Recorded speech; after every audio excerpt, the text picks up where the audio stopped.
Igbo bụ Igbo ndị ọma, anyị nọ na ebe a na-ele paint mmanụ a na-ete n'ụlọ.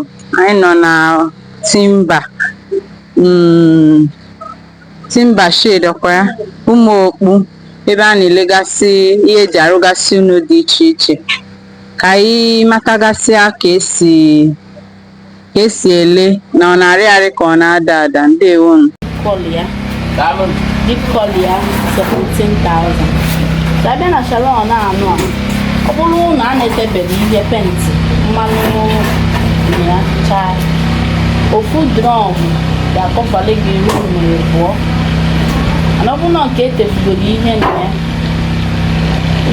ịchọ ka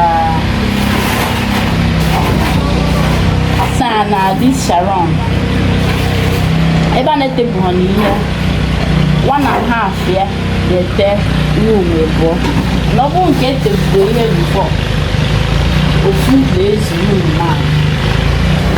Ndị nke a ka anyị na-akpọ Sharon satin silk. Sharon satin finish. Finish.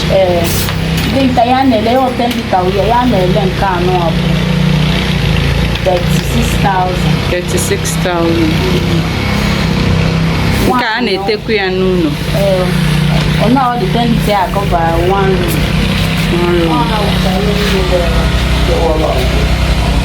Then they cow mat. They cow mat and it's here outside the house.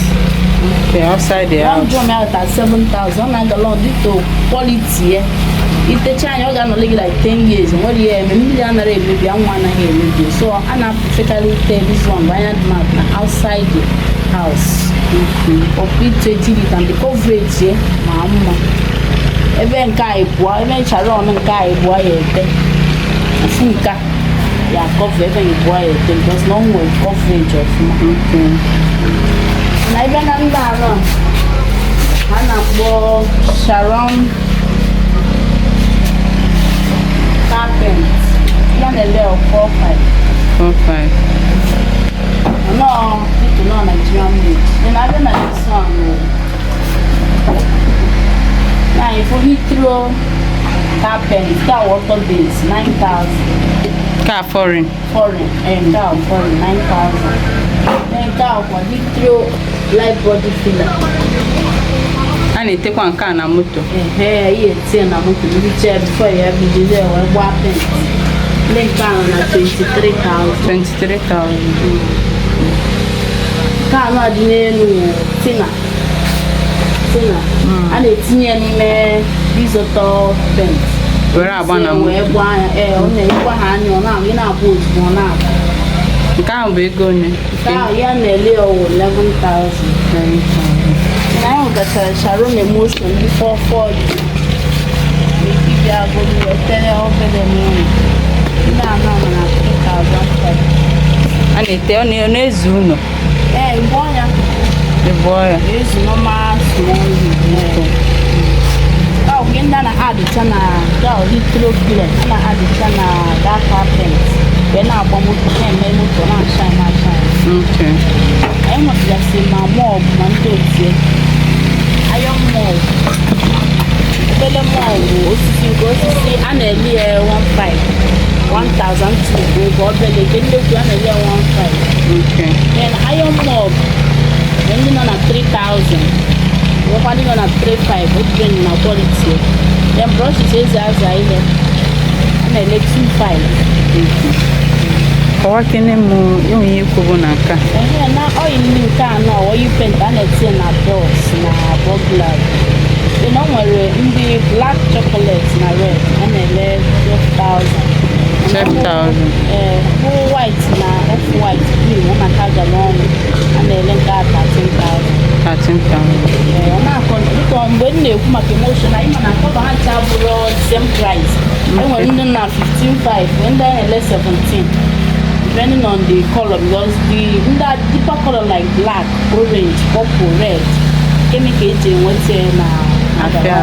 So ọ ma o ji agalakarị white, cream na ndị ọzọ. So ha color niile ahụ na same price. Daalụ. Ndekwa anya ebe ndị Sharon nwekwa Anambra color, yellow and black. Ma gọvanọ anyị anyị na-edozi yellow and black na shops. Na nke Sharon dịka o si egwu ka ụmụaka. So onye nidikwa ịza Anambra color ka ọ bịa na anyị nwere ya na building material Ụmụokpu timber. Daalụ. Bịa jụọ na park ebe na park moto. Ebe a ka anyị nọ.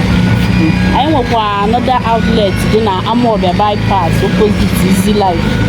Amawbia bypass opposite Easy Life. Paint kwa unu na-elekwa ebe ahụ.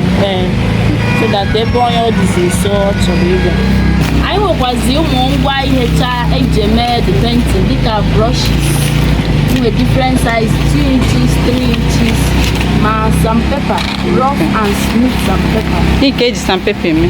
Ike eji owe sandpaper wall. All this smooth before you paint it. Yeah, paint. And no brushes a na-use there edges. Ebe edges. Use gel. Enwere test coat paint ndị Sharon a na-akpọ ya test. Ndị a na-etekwa ya n'azụ, ndị a na-adị ite anya dịka tinye okwute aja, ọ na-adịpụ na-eti ya. Ọ ya bikwa isi ọfụ ọgụ ụfọ ya afọ gị. So onwe nke ha na-akpọ lily test, ọ ndị Sharon. Lily test is a lily test, na lily test coat. Okay. Isi na-ebe ka na-ete nka ndị Sharon nwekwa. A na-etekarị ya mainly na outside. Ka a na-etekarị ya ndị mmadụ like itinye outside because of okwute ejide ọ na-amado n'ahụ wọọlụ ọfụma, mmiri anaghị anwụ kafe. Ya na-ele one drum ya wụ 30,000. One drum 30,000. Nwekwa another one ha na-akpọ weatherproof na nke ha adịghị ebe gaa 35. Nke a dịkwu na nke a ọ paint kwu. Mba ya wụ ụmụ galọn eji ele kemikal onwe nke kemikal a na-akpọ PVA. Okay. Ageli gị nwere ike ite na wall. Ịchọọ depends ịchọọ n'okpuru kọmpọzite na wall wee tekwasa paint. Okay. A na-agbụ ya na-ele kg 1 kg anyị na-ele 2,000. Okay. So the test coat dị ya. Enwekwa ya different color. Ihe a na-ele 30,000. 30,000. Otu bucket. Otu bucket. This na brush bụ ego one. Brush is roller and care with Tesco roller. Ya na-ele nke a na 1.5. Nke a na 2.5. Nke a ka nke original. Onye ka eji etegharị test coat nke a na-eme ụgbụrụ ya wee tee ya. Modicate okwute ha ahịa. Ọ nke a ka na-akpọ Tesco roller. Then nke a wee motion roller. Nke a 9 inches, 10 inches, then ka na ya. Down ndị a ji ete na wall ụmụ paint ka na-adị smooth. Abịa na nke a na oil roller. Onye a ka eji ete oil. Okay.